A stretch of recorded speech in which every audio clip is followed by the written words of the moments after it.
Dolma was about to collapse, Janda's smile became even more cruel. The angry expression on raging Vitra's face, coupled with the maniacal laughter at the corners of his mouth, was filled with an evil feeling that sent a chill down the spine of anyone who looked at him. But suddenly, Janda's raised fist did not come down, because he felt a gaze fall on him. Mutants of his level were extremely sensitive to everything around them. Especially when a master did not hide their presence, it was like a ball of burning flame appeared around their aura, impossible to ignore. Janda turned his head in confusion and saw a woman not far away, covered in combat gear, holding a Vajra pestle in her right hand, staring at him silently. Reinforcements? Janda muttered, his eyes becoming even more excited. However, he didn't look at Liang Yu again, but turned his head and threw a punch at Dolma in front of him. He had to kill the woman in front of him first. Dolma dodged awkwardly to the side, but was hit by the shock wave and flew backwards, almost losing her footing in the snow. A voice rang in her ears. "Don't resist." Dolma subconsciously relaxed her resistance, and then her entire body sank into the black shadow on the ground. Before Janda could react, Liang Yu had already rushed behind him with the Vajra pestle. Boom! The two powerful enhancement mutants fought each other. Liang Yu was stronger than Janda, especially in terms of technique. However, Liang Yu's goal this time was only to distract him. Otherwise, if she really killed the commander of the Paji family's private army, it would cause a big mess. Not to mention that in order to conceal her identity, she had to deliberately hide her strength. Even so, after exchanging blows with her several times, Janda felt his heart racing. In the entire snowy plateau, there were only a handful of such powerful enhancement mutants, and he knew all of them by name. Among those people, there was definitely no one with the same fighting style as the one in front of him. However, the other party was clearly using Tantra's fist and foot techniques in the Vajra pestle, which made him extremely suspicious. He wondered which faction's master was hiding behind this. "Who are you and why are you helping those rebels? Could it be that you are a new member of the resistance army?" Janda laughed wildly and shouted loudly. Liang Yu did not answer a word, but quickly swung the Vajra pestle in her hand to block Janda's crazy heavy punches. Too weak, Liang Yu thought to herself. In her eyes, Janda was pitifully weak, possessing only brute strength and poor technique. However, in the entire Huashu kingdom, there were few who could compare to her in technique. In this era, martial arts had fallen into decline and existed more as a form of performative art. Janda was a master in the eyes of ordinary people and was skilled in martial arts, but he was no match for Liang Yu, who had been practicing martial arts since the age of 3.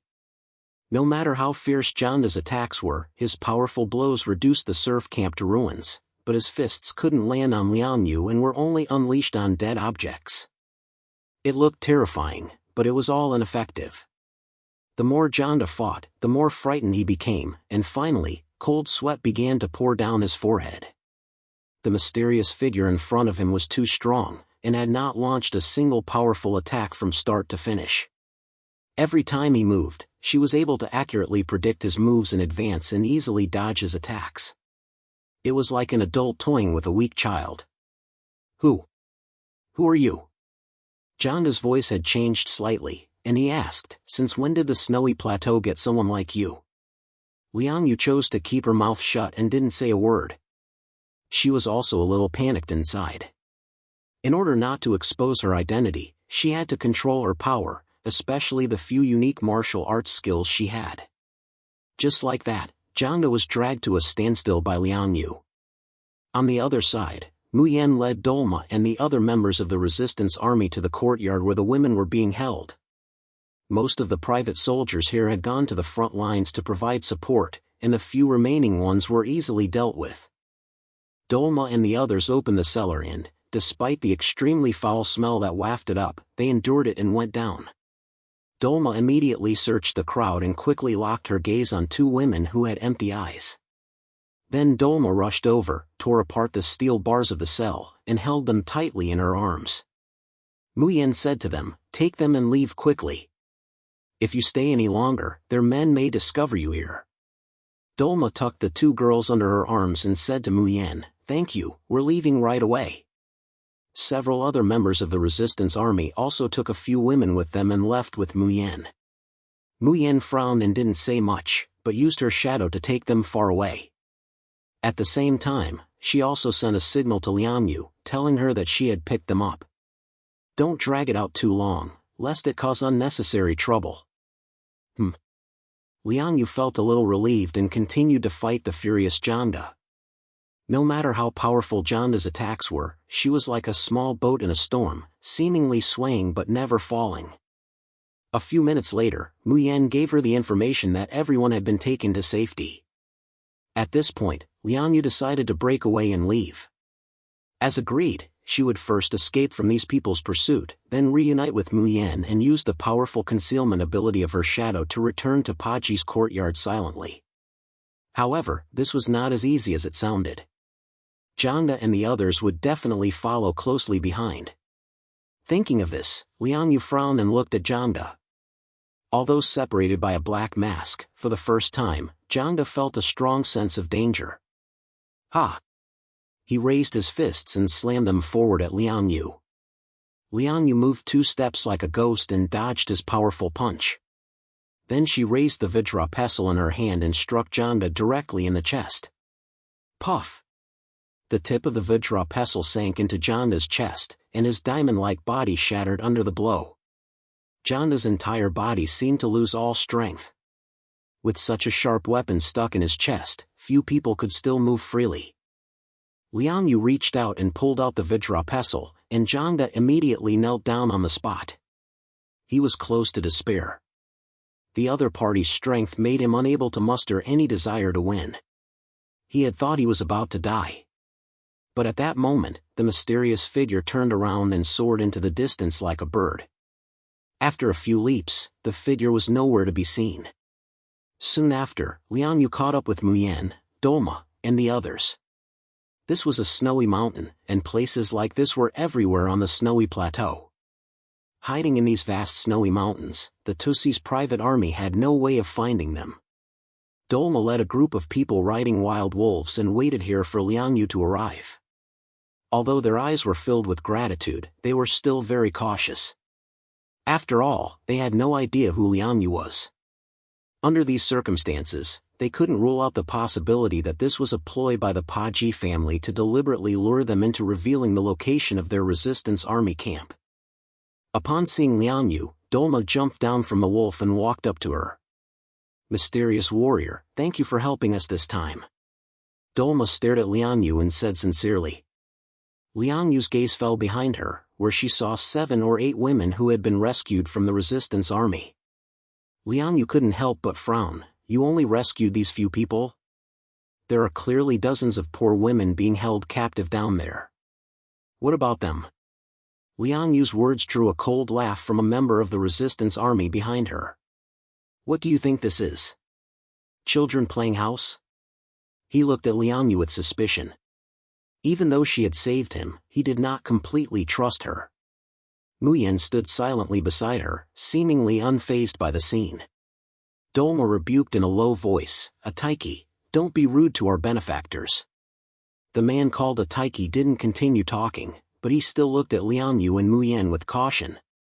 Dolma explained to Liang Yu and Mu Yan, "Please forgive our offense, but in the past 2 years, the Western Tusi and the monks of Sangha Temple have used many tricks against us.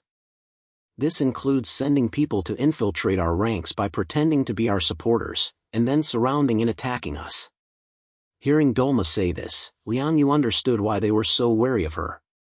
Nevertheless, she understood. Liang Yu said indifferently, "I understand, but I'm helping you because I want you to rescue those poor women. Can you give me an explanation?" Dolma looked at Liang Yu and explained, "It's because we don't have the resources to take care of so many people." Liang Yu raised her eyebrows. "Not enough food?" Dolma nodded.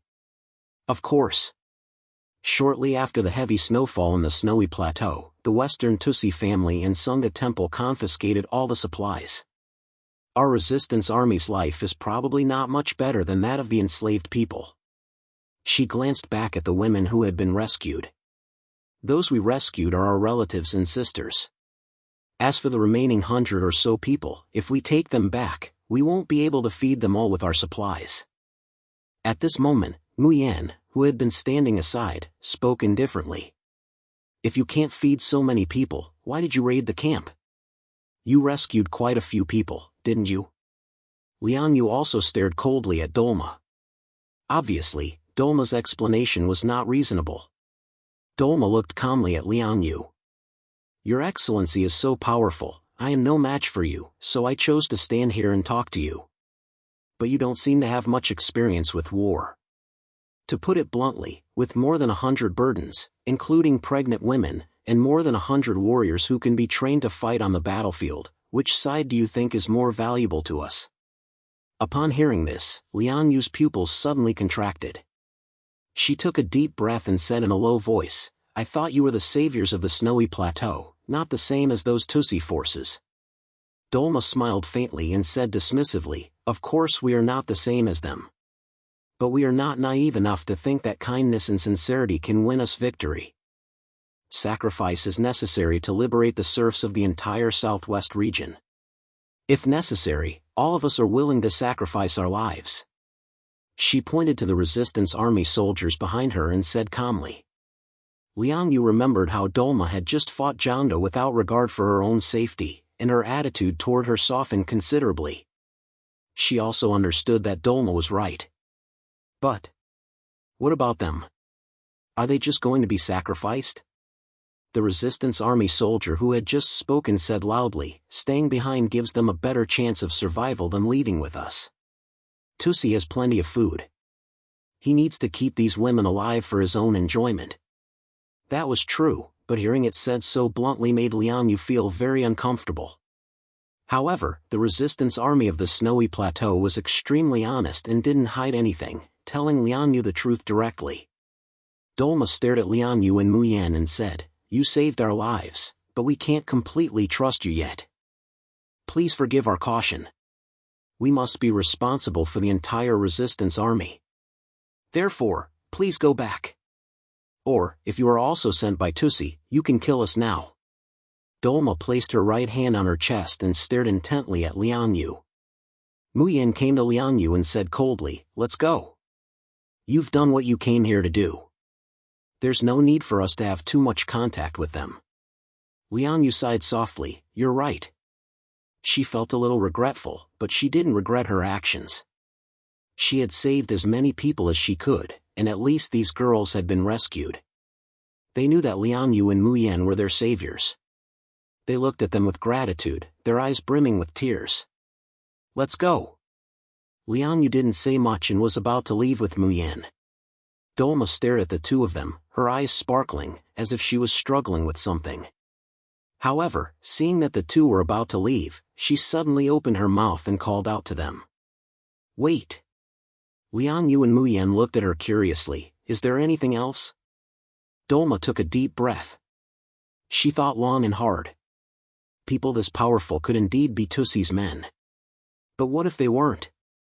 In that case, recruiting these two powerful people to their resistance army would undoubtedly greatly increase their strength. Dolma bowed deeply to Liang Yu and Muyan. From your willingness to help us, I can see that you are both people with a sense of justice. Can you leave us your contact information, so that if we need help one day, you can come and help us? Dolma looked at the two with sincerity. Muyan and Liang Yu were speechless. Although they were used to the way these people spoke, this sentence didn't sound very emotionally intelligent. Liang Yu said, exchange contact information? Dolma lowered her head, I'm sorry, we can't give you our contact information. Because once you two are identified as Tusi's people, it will be easy to find our camp. So, we can only contact you two. As Dolma spoke, her face couldn't help but flush slightly. Even someone as straightforward as her knew that this request was a bit excessive. But now, with survival on the snowy plateau being extremely difficult, they had to ensure their safety. She had no choice but to make such a request. Muyan said indifferently, you can only contact us to ask for help, but we can't contact you. Is that what you mean? Although her tone was flat, everyone could hear her dissatisfaction. So it's only natural that we help you? Dolma's face froze, and she lowered her head in shame, burying it even lower. We don't have the ability to give you the appropriate reward right now. We just hope that you will help us for the sake of the countless people suffering in the snowy plateau.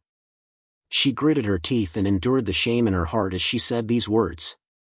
Muyen smiled faintly and said, "Okay. It's just a contact number, I can give it to you." Liang Yu looked at Muyen in surprise, not knowing why she would agree to such conditions. Muyen didn't explain, but left Dolma her contact information. Then she and Liang Yu disappeared into the shadows and rushed to Paji's courtyard. On the way back, Liang Yu finally asked the question that was on her mind. "I thought you would refuse. I didn't expect you to be so different from usual. What are you thinking?" Muyen smiled faintly. "A small fry like them will come in handy sooner or later." Liang Yu's face stiffened, and an awkward smile appeared on the corner of her mouth. "I knew it." Muyen was a new member of the team. She was quiet and had little presence. A person's abilities can more or less reveal their character. Muyen was good at undercover investigations, and she was a quiet person herself. However, her experiences in the apocalypse were more dangerous and eventful than those of everyone else in the shelter, which had made her cautious and wise. Muyen smiled too. She carefully explained to Liang Yu. "Zhang Yi asked us to come and investigate. We don't usually have much contact with the resistance army, so it's good to get to know them first. It might come in handy in the future. Besides, we're just leaving our contact information. We didn't say we had to help them." Muyen said dismissively. Liang Yu admired Muyen in her heart. "You're so quick-witted, I'm impressed." Muyen just glanced at her indifferently. "You helped them, but they're wary of you. You didn't get anything in return. Aren't you regretting it?" Liang Yu smiled faintly. "I didn't do it for anyone else, just to ease my conscience." She winked at Muyen. "I gave up on people a long time ago, so I can't be disappointed." "You're such a fool." Muyen shook her head and didn't say anything else. When the two returned to Paji's family courtyard, Zhang Yi had already returned. Of course, he had noticed the commotion outside, but he didn't care about such things. The Paji family was powerful enough to handle such trivial matters, and Pa Jigsaw wouldn't bother him about it. When he returned home, Yang Xinxin and the others were still awake, waiting for Zhang Yi to return. Zhang Yi glanced around the room and asked indifferently, "Liang Yu and Muyen aren't back yet?" Zhou Qi shook her head and smiled, "Not yet." Zhang Yi raised his eyebrows. "Oh? Really?" Thinking of the commotion at the surf camp, Zhang Yi suddenly realized something. Could it be that those two were responsible? No, that's impossible. With their abilities, even if they let the serfs go, they would only freeze to death in the freezing cold. They wouldn't do something so foolish. Zhang Yi sat on the sofa, and Zhou Qi brought him some hot tea. Everyone was eager to ask him about his findings that night. Zhang Yi leaned back on the sofa, looked up at the ceiling, and let out a long sigh after a long time. "The mess in the southwest region is much deeper than I imagined." He told everyone about his experiences that day. After listening, everyone's expressions were extremely vivid. 5 epsilons, so many terrifying beings had appeared at the Great Snow Mountain at the same time. Clearly, the trip to the southwest region would be more troublesome than they had imagined. Yang Xinxin thought for a moment, then said calmly, "It sounds a bit far-fetched, but it makes sense. This further proves that there are mysterious ruins under the Great Snow Mountain. Otherwise, it would be impossible to attract so many powerful people." Zhou Qi sat next to Zhang Yi, hooked her arm around his, and asked, "You fought with those people. Can you recognize who they are?" Zhang Yi knew most of the epsilons from the Huashu Kingdom. As soon as they made a move, their unique abilities would be revealed. Zhang Yi shook his head. "The scariest thing is that I didn't recognize nearly any of them." However, he rubbed his chin. 2 of them seemed to be locals from the southwest region. Zhang Yi was certain that the Undertaker and the Golden-Winged Mutant were clearly working together. Yang Xinxin analyzed the situation and said, "If that's the case, then only 2 people's identities are difficult to determine. There are only 2 possibilities. one is that they are hidden powerful beings from the other major regions. The second possibility, she said with a flash of fierceness in her eyes, is that they are mutants from other countries, meaning they're not mutants from the Huashu Kingdom at all. As soon as she said that, the atmosphere became tense. Uncle, you looked a little angry. Are you saying that foreigners are coveting the treasures of the Huashu Kingdom? Yang Xinxin said, that possibility cannot be ruled out, and in fact, it's highly likely. She analyzed seriously. According to my brother, all 5 of them are very powerful, especially the 2 mutants with suspicious identities, whose ability index are no less than 15,000 points. Such beings are among the best in all the major regions today. With such overwhelming power, how could they remain unknown? Therefore, it is most likely that they come from other countries or forces. Zhang Yi habitually rubbed the back of his hand, his eyes dark and his black pupils flashing with a mysterious light. If Pa Jigsaw can invite me here, then other forces in the Snowy Plateau may also be able to. Yang Xinxin continued, but first, the Yashi Langtai family was able to send someone. They control the Undertaker, who, according to my brother, has an ability index of 20,000 and absolute supremacy in the Snowy Plateau. Normally, they are the absolute rulers of the Snowy Plateau with no rivals, so they wouldn't invite trouble. Zhang Yi nodded. In that case, the most suspicious ones are the Xiaja family and the La Min family. As soon as Zhang Yi finished speaking, a voice rang out in the room. There are more than just these Tusi families in the Snowy Plateau, there is another force. A circular black shadow appeared on the ground, and Lian Yu and Mu Yan slowly emerged from the center. Seeing Lian Yu and Mu Yan return, Zhang Yi already guessed what they had been up to. How did it go? Any new discoveries? Lian Yu and Mu Yan didn't hide anything from Zhang Yi and clearly told him what they had done. We covered our tracks well. They won't discover our identities. Liang Yu and Mu Yan were now both captains, and Liang Yu's strength had even reached the extremely high delta level. However, they were still not very famous. Not to mention that in the distant southwest region, no one would investigate 2 mere captain-level mutants. In addition, she had held back her strength, so no one could discover that she was the mysterious woman at Zhang Yi's side. Zhang Yi didn't think much of it and just asked casually, "Did you find anything? You mentioned the resistance army. Did you make contact with them?" Liang Yu told him about her encounter with Dolma. Zhang Yi tapped the armrest beside him, and the 4 epsilons who had appeared there today flashed through his mind.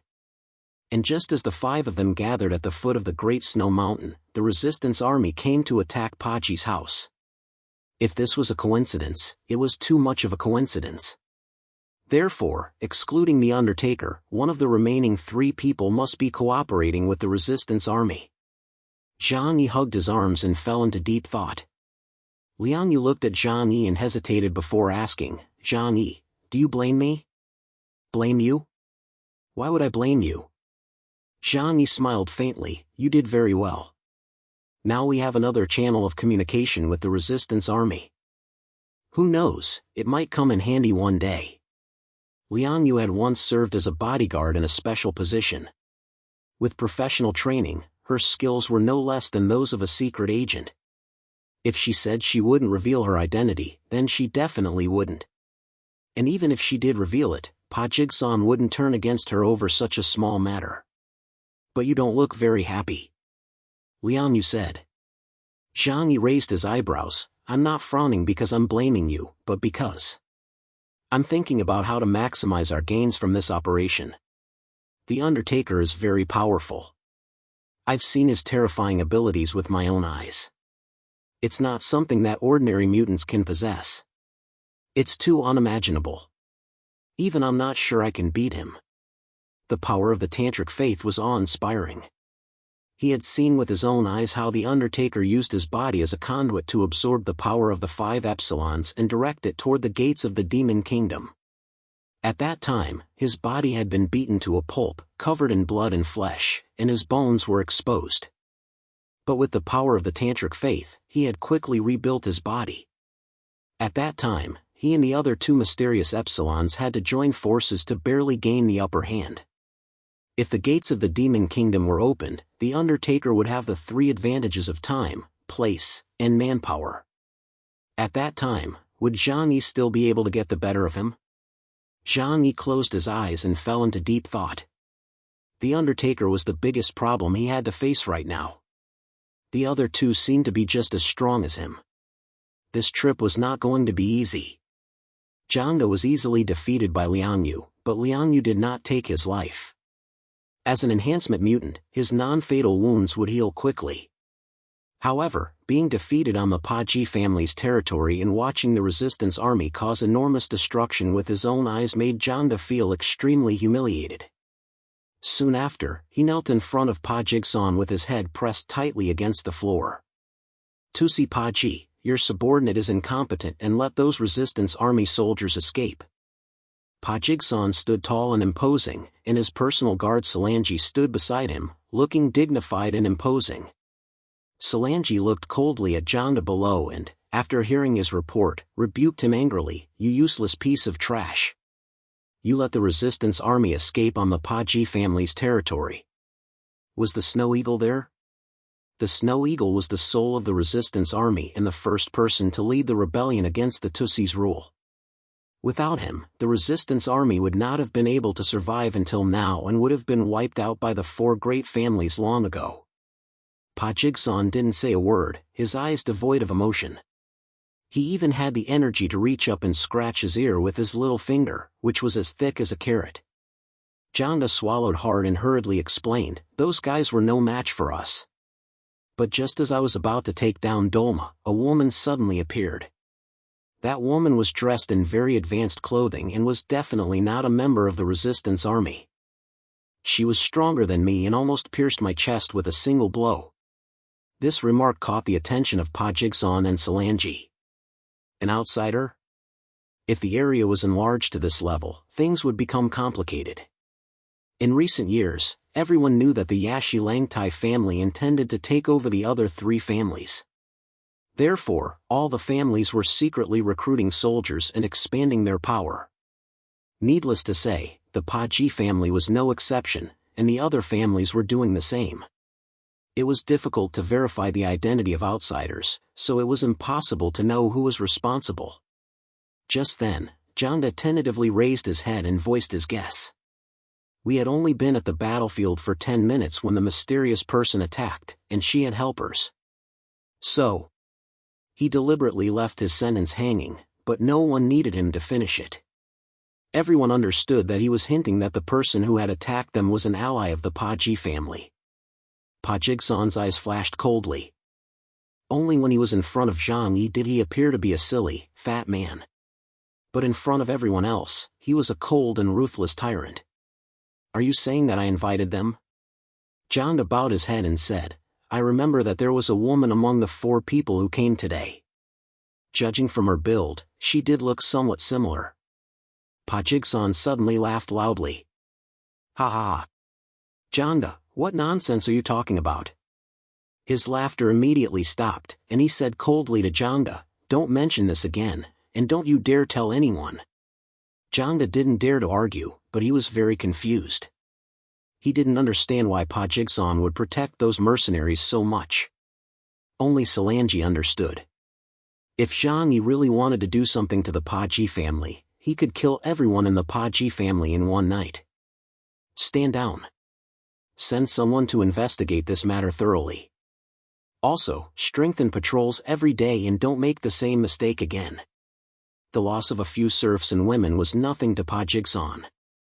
He would never believe that the top warrior of the mighty Jiangnan region would be bored enough to come here and play the good guy. He had also collected Zhang Yi's personal information. He was a terrifying killing god who had single-handedly killed thousands of people in a residential area at the beginning of the apocalypse. He had come all the way to the snowy plateau just to be a good guy and save a few serfs who were strangers to him. Pa Jigsaw found it laughable and naturally didn't believe it. Sarah City, Lamin family. Late at night, a dark shadow suddenly appeared from outside and entered the room of Lamin Oju, the head of the Lamin family. Of the 4 major Tusi families, only the head of the Lamin family was a woman. Lamin Oju was 36 years old and a woman with exquisite makeup. Her long hair was tied into a long braid at the back of her head, revealing her smooth and broad forehead. Whenever she looked at someone, she would raise her chin and look down at them. However, she certainly had the right to do so. Looking across the entire southwest region, there were few people she looked up to. But this person was an exception. A tall figure appeared in her huge bedchamber, which was a 3-story room, but she lived there alone. Without her permission, not even the maids were allowed to enter. The tall figure sat casually on the sofa in the first-floor living room, removing the helmet from his combat uniform to reveal a handsome face with sharp features. This was not an Eastern face. His deep blue eyes were as deep as the sea, and his slightly long chestnut-colored hair was loose and unkempt. He sat in the middle of the living room, and soon the lights on the second floor came on. Lao Men Oju, dressed in a black nightgown, leaned on the armrest and glanced downstairs. "Where did you go?" Lao Men Oju asked as she walked downstairs.